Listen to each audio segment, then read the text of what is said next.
What you need, Henry, the Fat Controller told him, is an overhaul. Yes, sir, agreed Henry. Does that mean I've got to go away to Crewe again, sir? The Fat Controller laughed. Not this time, he said. You won't believe this, Henry, but nowadays the people of Crewe couldn't do the work you need. Henry stared, and the Fat Controller laughed again. Don't worry, he said.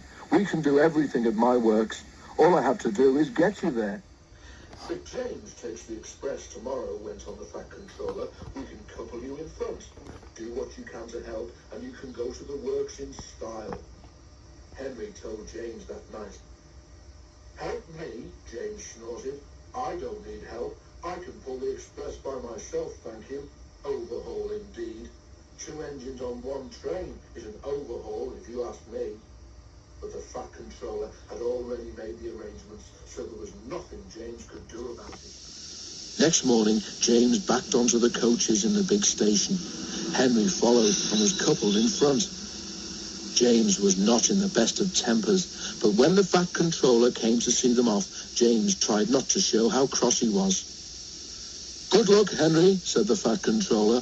The people at the works know what to do, so you won't be there too long. James and Bear will take turns with the express when Gordon is busy. The express only stops once before it reaches the other railway, and that is at the work station.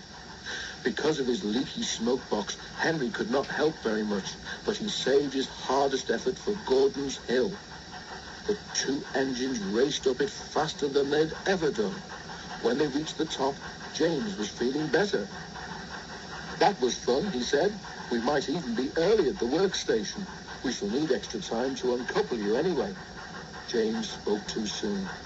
They had just crossed the viaduct when Henry felt something wrong with one of his wheels. Something's wobbling, he told his driver. Just then they both heard a cracking noise. Ouch! Exclaimed Henry. Whatever it is, I think it's broken.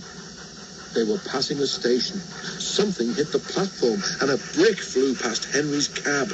It bounced off James's boiler and disappeared.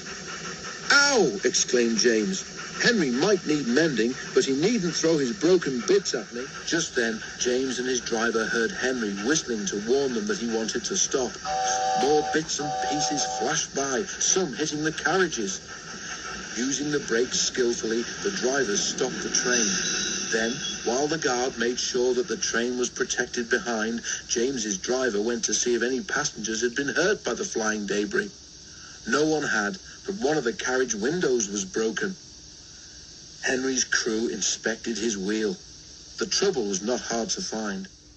Your wheel has a steel rim called a tyre, Henry's fireman told him. It has broken and come off. It's a miracle it didn't do more damage. James pushed Henry into a siding and went back to the train. An overhaul, is it? Grinned James as he passed. It sounds as if you need retiring, you poor old thing. He guffawed loudly at his own wit and puffed away. Henry smiled to himself. I don't know about retiring, he chuckled. I certainly feel tired.